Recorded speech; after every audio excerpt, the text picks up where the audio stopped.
Y'all ready to be history? Get started. Welcome. Hi. Hello, everyone.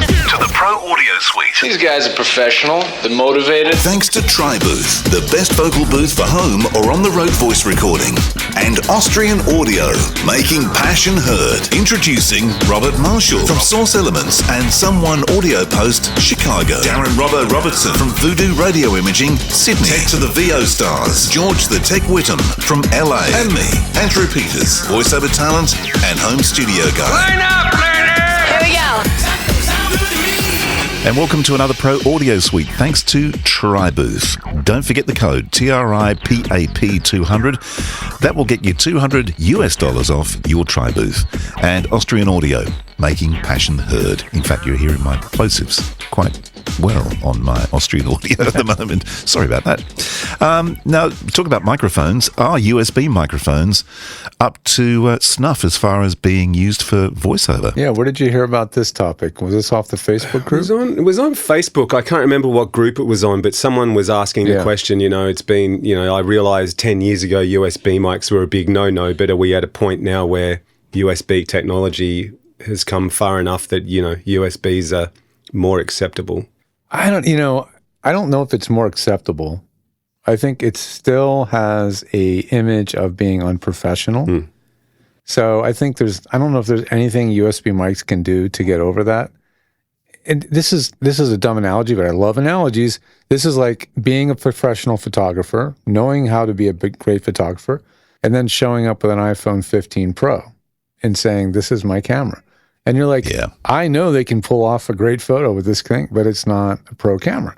I feel like it's a similar thing. It's interesting though, isn't it? Because there's a couple of mics out there, good mics, like Rode have one and Shure have one that do both, that do XLR and USB-C. So it's not a matter of technology. It's not anymore, is it? That's the thing. No, it's all about it's all about eye candy. It's perception. Which is a lot of what studios are becoming these days more and more. It's like, does it look good as opposed to does it sound good? I think it's two things. I think it's perception and I think it's practicality. Yeah.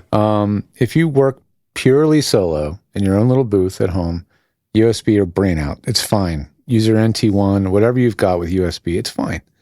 When you have to work in a workflow with a production remotely, or if you have multiple microphones that you manage or switch between, USB is not the way to go by far. Or if you have to go any kind of distance, because USB, maybe 10, 12 feet or 3 meters. Yeah, that's if you have a really long cable, maybe. But other than that, once you go beyond that, forget it. It's not reliable. So you can't get a good connection. So like a lot of people will have their laptop outside their closet, and they'll have their mic in the closet and they'll be like, I can't get a reliable connection to my USB. It doesn't matter whether it's a mic or an interface, same problem. And it's like, that's just because it doesn't do well over distance. But what does is a studio mic cable, an XLR balanced mic cable can run a very long distance, hundreds plus feet. Yep. Talking about that though, if you're using a USB interface, which many people do, as opposed to outboard gear with an A to D converter, basically, if the USB microphone has a decent capsule, then there really isn't that much difference between a standard XLR cable mic into a USB interface. Not really. I mean, if you're comparing the entry-level audio interface products, we'll talk about the Passport VO, by the way, because I saw the circuit board. Yeah, I saw it too. The amount of componentry packed into that board is mind-boggling. Slammed in there. It is nothing at all what you would see inside of a USB mic or a typical USB interface like a Scarlett 2i2, for that matter. Most of the componentry that run these devices are condensed down to a couple of ICU chips, just IC chips, just small chips that do the vast majority of the heavy lifting. And because of that miniaturization now, you're basically taking the function of a USB interface and packing it down into a little board and shoving it inside the body of the mic. And so there's no real inherent necessary reason the quality needs to be lower. I think the first really good USB mic that I knew of or heard of was probably the Sennheiser MK4 Digital. That's when Sennheiser said, let's make a USB mic. And they partnered with, I believe, Apogee. So now you've got Apogee pre's and converters in a Sennheiser mic, that's going to be great. You know it. I mean, I've heard it and it sounds great. But it has absolutely no physical controls. It has no headphone monitoring. It's kind of like the Rode NT1, right? It just has USB. It's a microphone. And that's it, Yeah, right? that's it. Yeah. So it's pros and cons there. The other thing I tell people is like, imagine you're in a session, you're being directed, and they say, you're a little bit soft. Can you give us a little bit more gain? And you go, yeah, sure. Just a second. And you're futzing with the mic, trying to find the gain knob. I'm like, how is that going to come across on a Source Connect session? Exactly. You know what I mean? Like, your gain knob's on the mic. Yeah. Oh, okay. Look, a little bit unrelated, but USB mic centric is. I live in a really musical street. I have my neighbour 2 doors down, who's a good mate of mine, a guy called Baz. He's a classically trained violinist. Who's actually now works as a builder because he couldn't get enough work as a violinist. And the other guy across the road, a guy called Richard, his father is a really famous opera singer, and Richard now sort of writes and sings his own stuff as well. In fact, he's got his own Spotify channel. But Baz, the violinist down the road, his son is a budding audio engineer, and he's always recording his dad playing the violin when Baz is practicing. So I took him down my Zoom recorder as an interface and gave him my OC16 and the NTG4 to play around with to record the violin, and sort of said, look, point the shotgun at directly at the violin and then use the large diaphragm mic to sort of, muck around and record the room in different places and see what you can get. Yeah, the larger body sound. He's had it for about 2.5 weeks, and he brought it back on the weekend with the biggest smile on his face. and I said, how'd you go? And he said, I had so much fun. And so cool. So it's kind of nice, but I can't imagine trying to record a violin on a single USB mic somehow. It can be done, but if you don't know what you don't know, but a lot of people probably don't know that when a violin is recorded in a studio or any kind of performance, it's not just a close mic.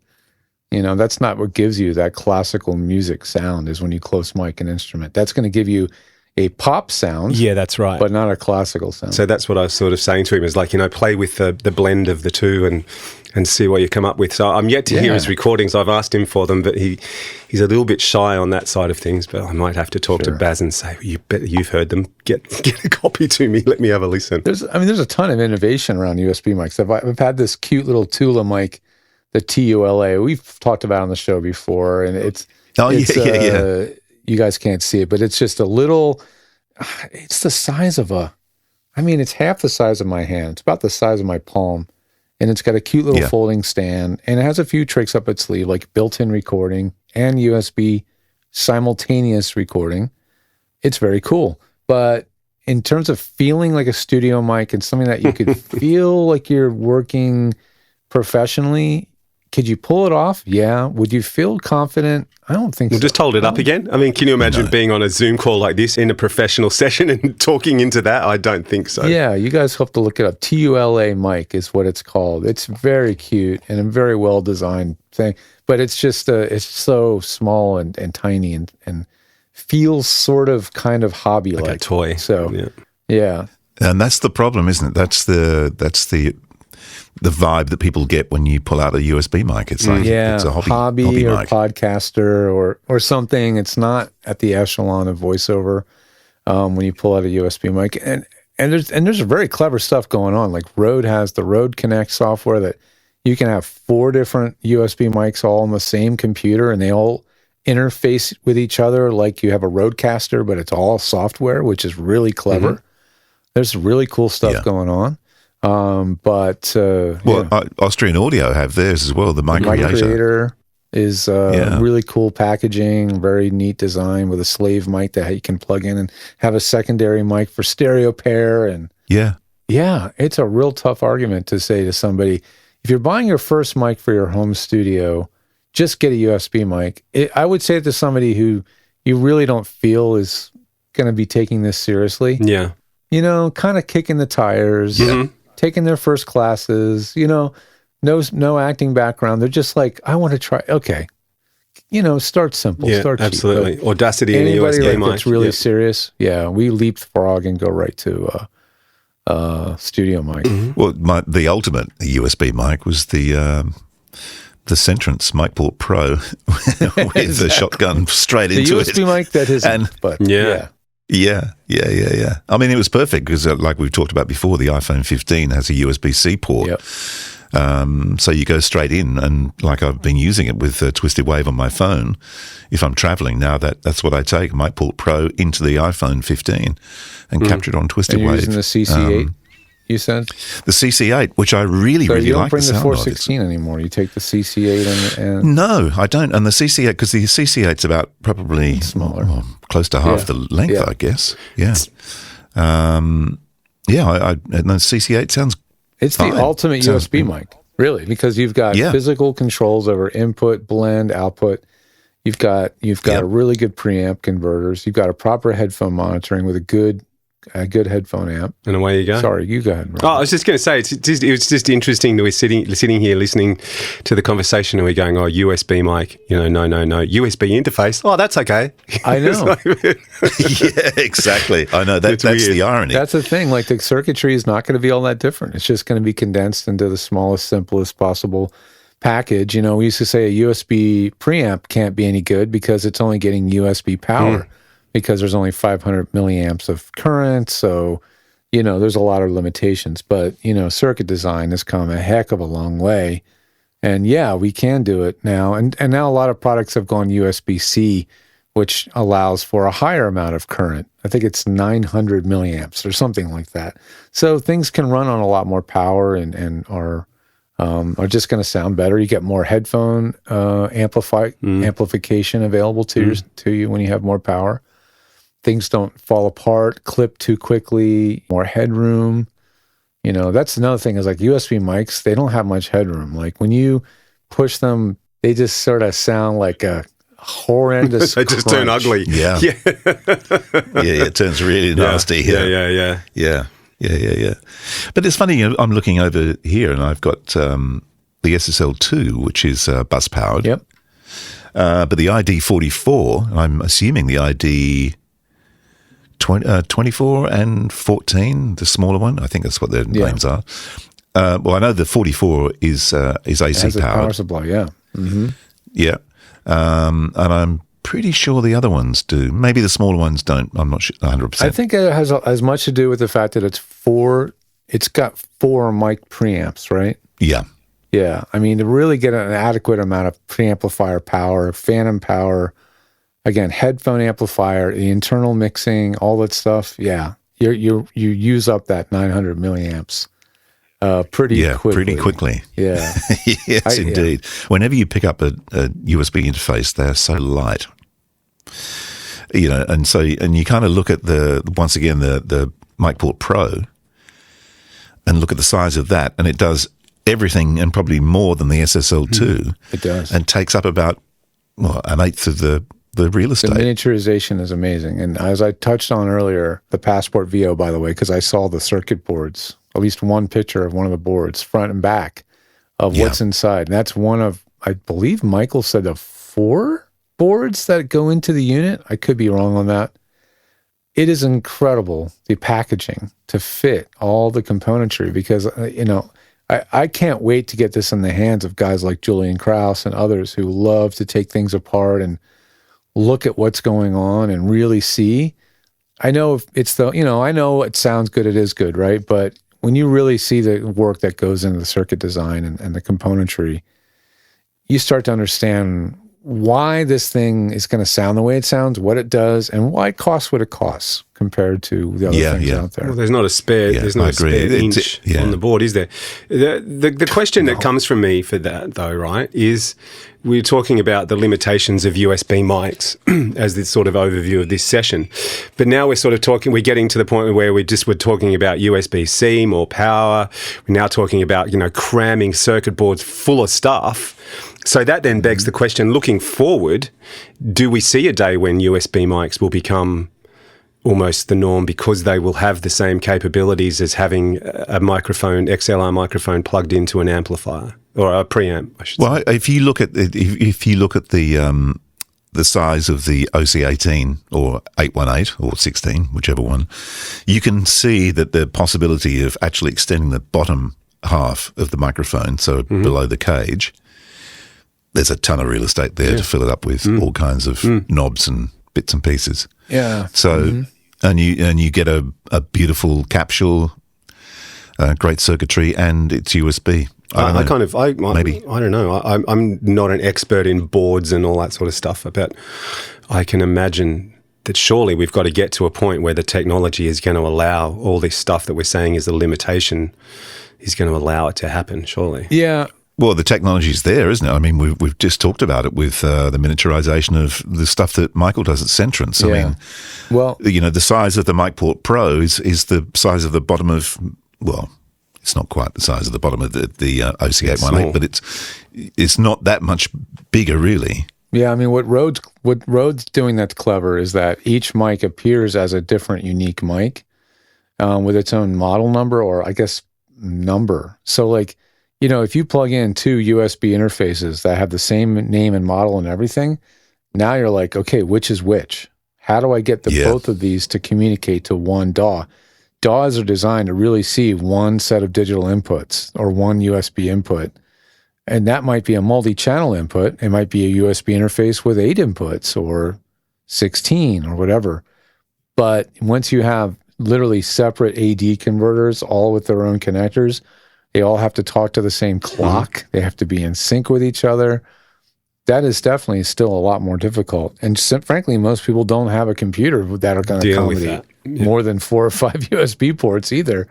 So, there's the analog way of doing things with multiple mics into a board. Even if on the inside of the board it's totally digital, which is way more common now, it's a whole different animal. So yeah, I think we're going to be doing things the traditional XLR way. I think for a while, long time. Yeah, I agree. Funny hearing you talking about USB ports though, because I think we spoke about it earlier in the year. Beginning of the year, I went M1 Mac Studio. Which I'm loving, by the way. But the interesting thing is I had some trouble with my iLock the other day, and I thought my iLock had died, but it was actually the USB hub that I had it on. But I was looking at the back. Yeah. I was looking at the back of my Mac, going, all these pristine, beautiful USB-C ports, but it's converter. Oh, that one's USB-C. Converter. It's like still living in the past. That is the one thing I'm missing out on with my Mini is really just the ports. I only get 2 C and 2 A ports. So that all feeds to like a Thunderbolt dock with a million cables coming out of it. I mean, it is a mess. I'm looking at it right here underneath the shelf. It's a real mess. And I would be a little bit cleaner with the studio with a lot more jacks on the back. Yeah. But I got to tell you, I don't know if you've ever had that moment, because it's the first time I've ever had it, but I do have zero downtime, so I was kind of happy about that. But that moment when you go, oh, fuck, my iLock's not working, that heart in your chest, just your throat sort of feeling of, I can't work, I can't do anything. I mean, you literally, like, your income, you live and die by that. Yeah, it's all hanging on that one little USB thing that just for me, it's there. like, I got to launch Source Connect. Is the iLock still working? Oh, yeah, it is. Okay. Exactly, I know. It's the only time it fires up. And same thing happened to me, too. I had it plugged into a USB hub that just died one day, and I didn't notice, until I launched Source Connect, and it needed to use the iLock. And you're going, no authorization? You're going, what do you mean, no authorization? It's stupid, Yeah, but okay. Now, I'm obviously a bit slow on this one, but I've got the, 2 Source Connects. I've got one on the Mac Mini, which has the iLock plugged in. But I'm also using this one right now on the laptop without an iLock. Because it's authorized to your computer and not to the iLock. You can authorize to your computer, or you can authorize to the iLock. Yeah. So you've got one authorized to your computer and the other one. Well, the other one could be authorized to that computer too, or it could just be on your iLock, so you can take it with you. Yeah. Either or. Yeah. Well, USB is not going anywhere. Thunderbolt is here to stay as well, but it's just relegated to much more expensive devices. So there might be someday a Thunderbolt microphone. I don't know, but what does Thunderbolt do? It basically looks like USB, except it just carries tons more data. It's much, much more data. Like I think USB-C 3.1, whatever the hell standard, I think carries like 5 gigabits of data a second, which is fast. That's a lot. Yeah, it's huge. But Thunderbolt 4, I think, can do 40 gigabytes a second. So that's the realm of video and video people. The only thing out there that I use with any frequency are the Apollos, which uses Thunderbolt. The reason why Thunderbolt is so important for Apollos is the speed of the bus. It's not just how much data can it squeeze, but it's how fast the computer can talk to the Apollo and the Apollo can talk to the computer. The Thunderbolt port is the same equivalent speed as a PCI card in the computer. Yeah, wow. It's the same speed communication, something like that. So that's why Thunderbolt is so unique, and a lot of people think they need it. They're like, I need a Thunderbolt dock. You probably don't. No. If you're not doing very big video projects with tons of channels, you probably don't need it. But it's such a commonly confused protocol. Like I had a client who just got a dock. He assumed it must be Thunderbolt since that same company makes Thunderbolt docks, and nothing that Thunderbolt would work with it. And I said, do you have a Thunderbolt symbol next to the jack? Does it literally have a little lightning icon on the plug? No, it doesn't. It's not Thunderbolt. So it's funny hearing you say that. People who want stuff that they don't need. I've noticed recently on Facebook Marketplace and eBay and stuff here in Australia. I don't know about over there, but all of a sudden there's been this splurge of Mac Pros, like, the cheese grater, the big, like specced out to the max. And I'm kind of thinking, okay, so it's either they're unreliable, which I highly doubt, or these people have gone, why did I pay all this money for this? I don't need this. I could just grab a Mac Studio and it'll do. I'm sure there's plenty of people that do need it. Let's be honest. Absolutely. Feature films, blah, blah, blah. But, I can imagine all these cashed up, home voiceover artists, let's just say cashed up voiceover artists who've gone, I might buy one of those. And then they've gone, I really don't need this. Yeah. Yeah, I haven't run into it yet. I have not been to a studio or talked to a client who's running a new Mac Pro. Certainly studios, most people are on Mac Minis and stuff, but a bunch of people are on studios too. How long have you had your studio? Beginning of the year, I got it. Yeah. Do you ever hear the fan on it? No, never. It's pretty quiet. Yeah. I've got the old Mac Pro sitting under the desk, which is sort of a server, which sort of just holds my final mixes and backups and stuff. But so that fan occasionally, but never. Yeah. And I'm running, I used After Effects for our video stuff and Premiere. I mean, nothing heavy in Premiere, but After Effects is pretty memory hungry. Choose through it fast, right? But it renders really quick, doesn't it? It's just so fast. It's like, I don't need anything else. Yeah, exactly. Yeah, you're good. Well, there you go. USB? Or what can we say? USB, not to be USB or to be not USB to be or USB. not to USB. That is USB. That is the question. Not for me. No, I'm on George's side. I still not yet. Sorry. Me either. Well, that was fun. Is it over? The Pro Audio Suite, with thanks to TriBooth and Austrian Audio, recorded using Source Connect, edited by Andrew Peters and mixed by Voodoo Radio Imaging, with tech support from George the Tech Whittam. Don't forget to subscribe to the show and join in the conversation on our Facebook group. To leave a comment, suggest a topic, or just say g'day, drop us a note at our website, theproaudiosuite.com.